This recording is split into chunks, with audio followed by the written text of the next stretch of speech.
안녕하세요. 저는 스페인 문학을 전공한 정수연이고요. 현재 서울대학교 강사로 활동 중에 있습니다.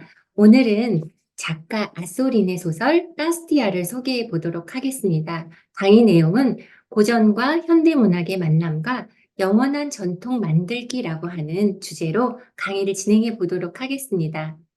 그러면 바로 화면을 공유하고 강의를 진행하기에 앞서서 먼저 아소린의 소설 까스티아가 탄생하게 된 역사적 배경과 국가적 위기에 대해서 잠시 설명을 해드리겠습니다. 작가 아소린은 98세대의 작가였는데요. 이 98세대라고 하는 말은 1898년에서 유래한 용어입니다. 1898년은 스페인으로서는 국가 대재난의 해였는데요. 1898년 스페인은 미국과의 전쟁에서 패한 후 푸에르토리코, 쿠바, 필리핀을 놓고 국제적 패권을 미국에게 양도하게 됩니다. 이러한 데에 대한 반응으로서 제국주의 정책의 종말을 맞이하며 스페인 지식인들은 비판 정신을 갖고 다방면적인 개혁을 추진하게 됩니다.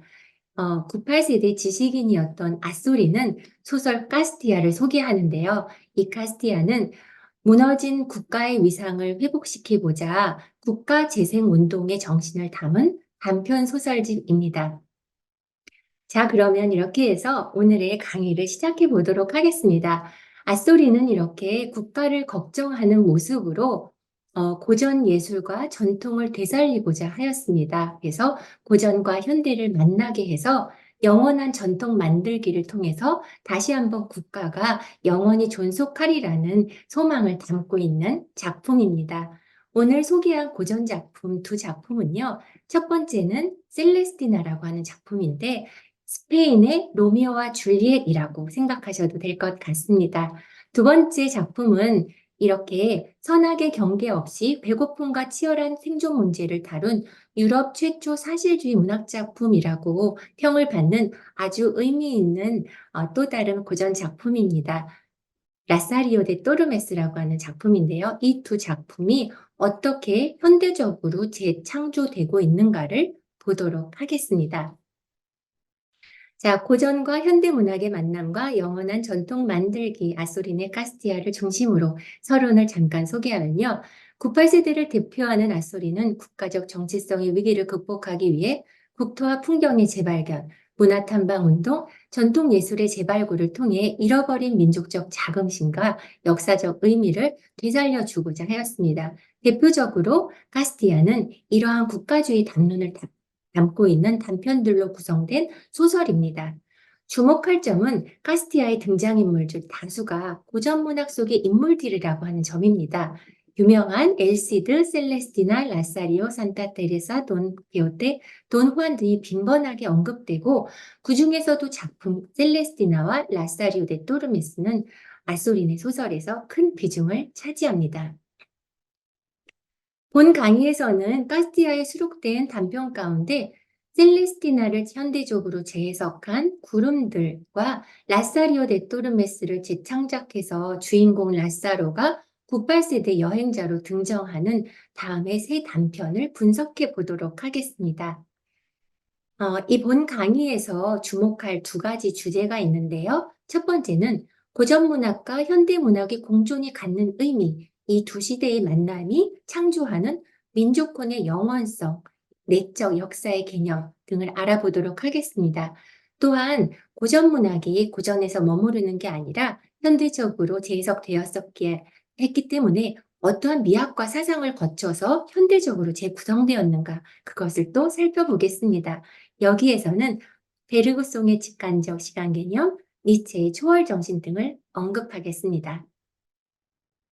그러면 아소린의 까스티아와 고전 예술의 재발굴, 첫 번째 셀레스티나는 말씀드린 것처럼 스페인의 로미오와 줄리엣이다라고 할 수가 있겠고요. 이렇게 페르난도 데 로하스의 셀레스티나는 신중심의 중세가 막을 내리고 이제 인본주의적인 르네상스 시대로의 진입을 알리는 작품입니다.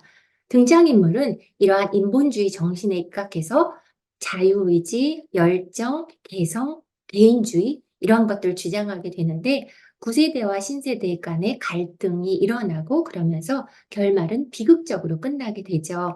이 모든 것은 카톨릭적 세계관과 세속적 세계관의 첨예한 대립 양상을 표현한다라고 말할 수가 있겠습니다. 아소린의 구름들 역시 당시 모더니즘과 미서 전쟁을 경험 후 전통과 근대성 사이의 갈등을 반영한 시대성을 반영한 작품입니다. 제목 구름들 역시 시간과 시대적 긴장감을 반영한 이미지입니다. 국가 정체성의 재생이라고 하는 과제 앞에서 작가가 전통과 현대라는 단절과 분열이 아니라 이 두 세대를 이어주는 영원한 전통 만들기 하면서 이렇게 전통과 현대의 조화를 꾀한 프로젝트라고 보시면 될 것 같습니다. 그러면 작품을 분석할 때 중요한 용어인 영원한 전통, 내적 역사 이러한 두 개념을 계속 살펴볼 텐데요. 일단 내적 역사라고 하는 개념은 이전의 역사가 영웅 중심의 커다란 정치적인 사건 중심으로 역사가 기록되었다라면 내적 역사는 영웅적 역사에서 이름 없는 민족의 역사로의 전환을 의미합니다. 작은 일들과 이름 없는 민중이 만들어내는 진정한 삶이라고 하는 개념을 갖고 있어요. 그래서 구름들에서는 원작 셀레스티나에서는 이렇게 로미오와 줄리엣이라고 할 수 있는 멜리베아와 칼리스토의 서정적인 만남, 열정적인 사랑, 다양한 갈등, 그리고 비극적인 결말, 이렇게 비극으로 치닫게 되는 다소 드라마틱한 전개를 갖고 있는데요. 이 원작의 비극적 결말과는 다르게 멜리베아와 칼리스토는 정원에서 만난 후 결혼한 것으로 설정이 되고요. 또한 둘 사이에는 알리사라고 하는 딸이 있었고 18년째 행복하고 평범한 일상을 누리고 있는 것으로 설정이 됩니다. 이처럼 원작에서의 열정적인 성격과 드라마틱한 사건 전개와는 다르게 인물들은 모두 온화한 성격의 평범한 일상을 살아갑니다. 특히 셀레스티나는 원작에서 다소 교활하고 탐욕스러운 개성 있는 인물로 부각이 되는데요. 여기에서는 허름하고 작은 집에 사는 좋은 착한 노부인으로 설정이 되고 그저 그의 일상이 매일 가정집을 방문해 가며 소품을 판매하는 그러한 소소한 일상으로 묘사가 되고 있습니다. 다음에 문구를 읽어보겠습니다. 셀레스티나라는 작은 노인이 살고 있다. 그녀는 매일 아침 빙 항아리를 갖고 나가 포도주를 가득 담아온다. 그리고 마을 전체를 돌아다니며 젊은 여인들에게 바늘, 장신구, 허리띠 등 다양한 생활용품을 팔러 다닌다.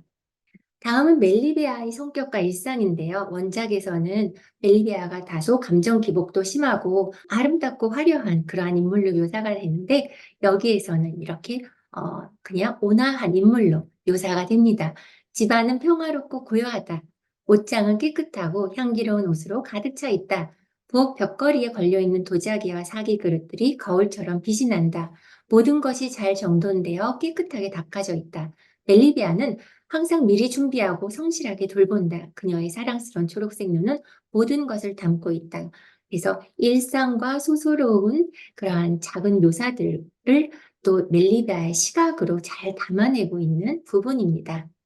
여기에서 다시 한번 영원한 전통과 내적 의미에 대해서 정리를 해보겠습니다. 이렇게 화려하고 극적인 인물들은 보통의 소시민으로 축소가 되고 드라마틱한 사건 전개보다는 소소한 주방용품, 가구 향기, 산책, 일상 대화, 이웃과의 관계 이러한 것들이 세밀하지만 평범하게 묘사가 되고 모든 사물과 동작이 일상생활 속으로 자연스럽게 흡수가 되고 있습니다.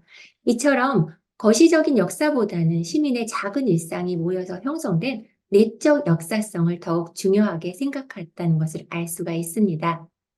다음은 라스누베스 구름들의 마지막 장면인데요. 여기에서는 남자 주인공 칼리스토가 정원에 있다가 딸 알리사를 바라보는데 갑자기 매가 등장하고 그 매 뒤를 따른 어떤 청년이 나타나서 알리사에게 사랑의 언어를 건네는 그러한 부분입니다.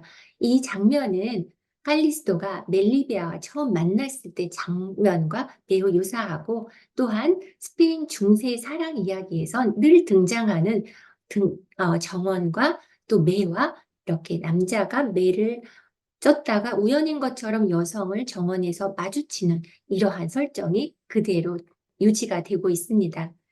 정원아는 고요하고 평온하다. 칼리스토는 멈춰선 채 딸을 바라본다. 갑자기 매가 나무 사이를 빠르고 격렬하게 날아가며 등장한다. 매의 뒤를 쫓아가며 당황하는 한 청년이 나타난다. 알리스 앞에 이르러 그는 멈춰섰고 웃으며 그녀에게 말을 걸기 시작한다. 아버지 칼리스토는 그 모습을 바라보면서 하늘의 구름을 바라보고 시간과 세월에 대한 명상을 합니다. 칼리스토는 창고 뒤에서 그 모습을 바라보며 그의 말들을 짐작해 본다. 먼 곳, 푸른 하늘 위에 둥근 흰 구름들이 서서히 지나간다.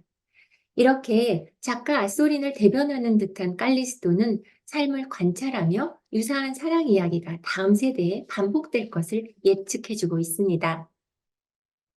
그러면 여기에서 어떻게 멜리베아와 칼리스토의 사랑 이야기가 이렇게 영원한 전통으로 이어지고 있는지를 보겠는데요.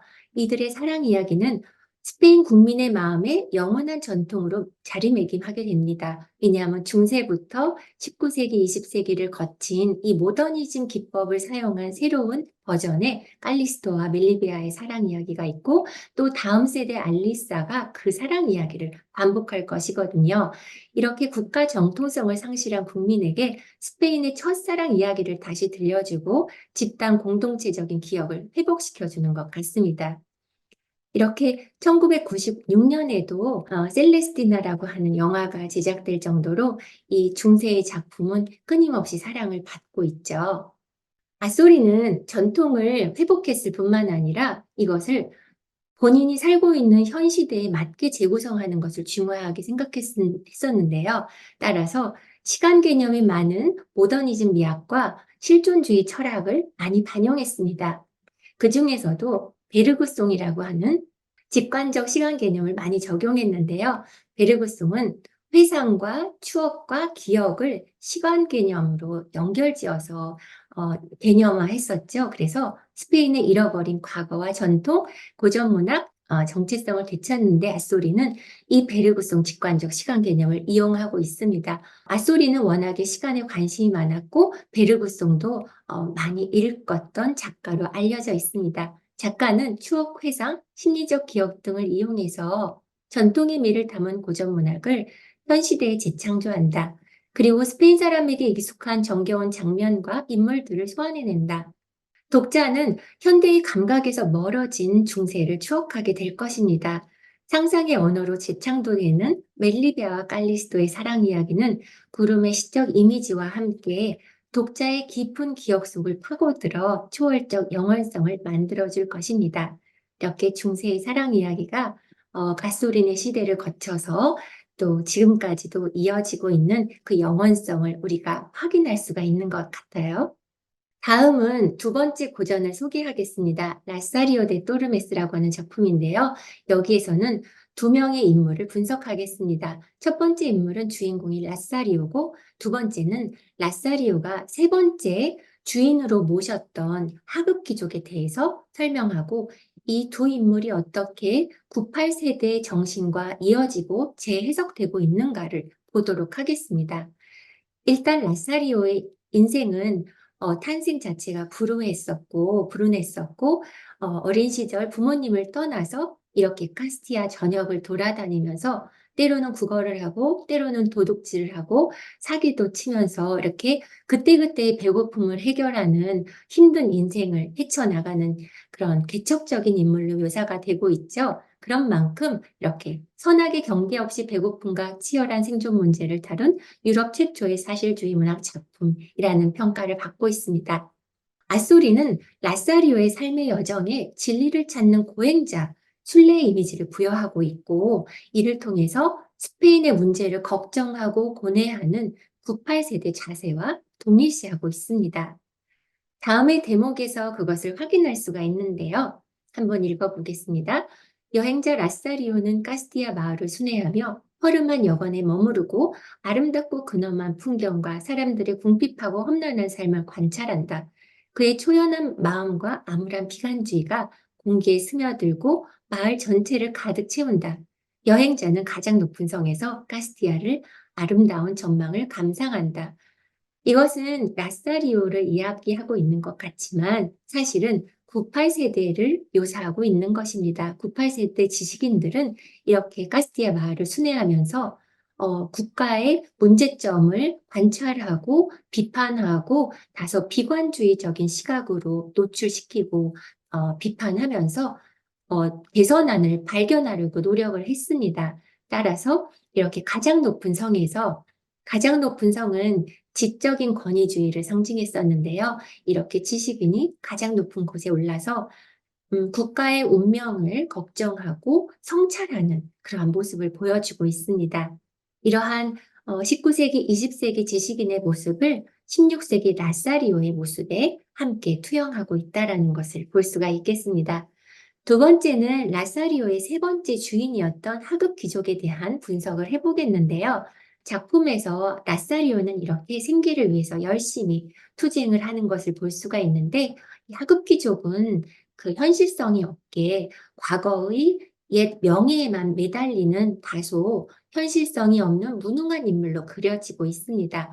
하지만 낫소리는 이 하급 귀족에게 새로운 의미를 부여해 주는데요. 가벼운 물질주의에 순응하기보다는 고귀한 내면과 높은 자긍심을, 전통을 지키려고 했던 그의 정신주의적인 면모를 높이 평가하고 있습니다. 하급 귀족에 대해서는 세 가지 특징을 지적해 보겠습니다. 첫 번째는 커다랗게 조국의 이미지를 대표하고 스페인 영웅 정신을 상징한다라고 아소린이 이렇게 지적을 해줍니다. 두 번째는 하급 귀족과 위대한 신비주의자 산타 테레사와 동일시하고 있는 대목을 발견할 수가 있는데요. 이러한 구절이 있었습니다. 1518년, 19년, 20년, 21년, 22년 우리의 이달고 하급 귀족은 똘레도에 살고 있었다. 이러면서 그 다음 문단에 같은 연도를 지적을 하면서 같은 시절에 어떤 여성이 위대한 영혼을 소유한 여성, 즉 산타 테레사가 라스 푼다시오네스라고 하는 저서를 집필하고 있었습니다. 라고 하면서 병치 효과를 이용해서 두 인물 간의 정신적인 공통점을 부각시키고 있죠. 여기서 부각되는 정신적인 면모는 강인한 민족적 정신력이라고 할 수가 있는데요. 앗소리는 다음과 같이 또 표현합니다. 단순함, 강인함, 평온한 얼굴 아래 느껴지는 고요하고 긴 고통의 흔적. 이러한 덕목은 현 시대에서 사라지고 있는 우리 조국의 깊은 뿌리이다 라고 설명해 주고 있습니다. 세 번째, 이달고 하급 귀족과의 동일시되는 인물은 흥미롭게도 엘그레코의 초상화 속 인물인데요. 이 초상화의 제목은 가슴에 손을 얹은 기사라는 초상화인데 이 인물과 하급 귀족을 동일하게 보고 있는 아주 흥미로운 대목입니다. 어느 날 우리 기사는 똘레도로 가고 싶어졌다. 바로 그 시절 한 화가가 그의 초상을 그렸다. 일반적으로 도메니코 테오토코플리 보통 엘 그레코라고 불리는 화가라고 추정된다. 라고 하면서 이 초상화를 묘사를 합니다. 초상화 속 그의 얼굴은 길고 피곤한 듯 늘어져 있다. 그의 눈은 동굴처럼 깊게 파였다. 그리고 그 눈에는 죽음을 가까이에서 본 사람처럼 영혼의 빛이 빛났다. 묘사에 의하면 이 인물이 어떠한 삶을 살았는지는 모르겠지만 죽음을 가까이에서 본 사람처럼이라는 말에서 분명 커다란 고난과 엄숙한 엄중한 사건과 순간을 맞이하고 있다는 것을 짐작할 수가 있습니다. 그럼에도 불구하고 한 손에 가슴을 얹으면서 그의 신념을 유지하고자 또한 칼을 움켜쥔 채로 자신과 조국을 지키려고 하는 강인한 정신력이 두드러지는데요. 이러한 모습은 98세대가 국가적인 무기력함을 극복하기 위한 이러한 정신주의로 극복하고자 하는 그 소망을 볼 수가 있습니다.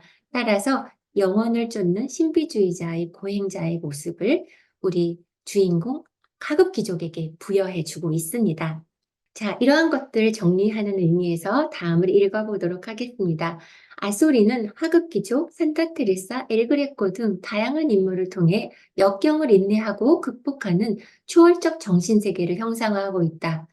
아소린의 해석에 의하면 최초의 악자 소설 라사리오 데 토르메스는 스페인의 강한 생존 의지와 민족 정신을 상징하는 원형적 인물을 제시하고 있으며 이러한 정신은 무기력한 현 시대가 회복해야만 하는 정신문화유산인 것입니다. 98세대는 국가에 대한 염세주의적 태도를 강인한 내면의 힘으로 극복하고자 했습니다. 전통적 스토아 철학과 현대의 쇼펜하우어, 니체 등의 현대 철학이 결합하여 98세대의 초월적 이상주의, 강인한 정신주의 사상을 만들어내고 있습니다. 자, 이렇게 해서 오늘 고전과 현대 문학의 만남과 영원한 전통 만들기라고 하는 주제로 강의를 진행해 보았는데요. 이렇게 해서 16세기의 두 작품, 스페인의 로미오와 줄리엣의 첫사랑 이야기가 지금까지 이어지고 있고, 이렇게 치열하게 살은 생존력과 강인한 정신력이 16세기에도 있었고, 지금도 이어지고 있다, 혹은 이어져야만 한다라는 메시지를 던지고 있습니다. 이러한 고전과 현대를 잇는 작업은 앗소린뿐만 아니라 20세기의 초현실주의와 달리도 돈키호테의 높은 이상과 무한한 상상력을 초현실주의적인 기법으로 이렇게 표현을 많이 해주고 있고요. 또한 17세기 벨라스케스의 시녀들도 끊임없이 피카소나 21세기 화가들에 의해서 그의 열린 구조, 열린 시각이 다시 한번 재해석되고 있습니다. 마지막으로 이렇게 어 고전과 현대를 이어주는 것은 인제 우리의 기억과 재해석하는 행위인데요. 앗소리는 한 국가의 존속 여부는 국민의 기억에 의존하기 때문에 독자는 국가의 문화유산인 고전을 재발굴, 재해석, 재창조해 줘야 된다라는 메시지를 전달하고 있습니다. 따라서 이렇게 고전이 중요한데요. 마지막으로 앗소린이 고전이란 무엇인가? 그리고 그에 대한 대답을 들어보도록 하겠습니다. 고전이란 무엇인가? 고전 문학은 현대 감성의 거울이다. 고전 작품에서 우리 자신을 보게 된다. 우리의 고전이 현실 속에서 활기차게 살아 호흡하기를 소망한다. 위대한 고전 작품 속에서 현대의 감성을 발견할 수 있다. 예, 이렇게 해서 현재 나의 정체성을 잃어버렸을 때 나의 과거에서 기원을 찾는 것처럼 앗소리는 잃어버린 국가 정체성을 자신들의 거울인 고전 예술 속에서 재확인하고 나아가 건설적인 미래를 설계하고자 하는 의지와 확신을 보여주고 있습니다. 자, 이렇게 해서 오늘 고전과 현대 문학의 만남과 영원한 전통 만들기라고 하는 주제로 강의를 해보았습니다. 그러면 여기에서 강의를 마치도록 하겠습니다. 감사합니다.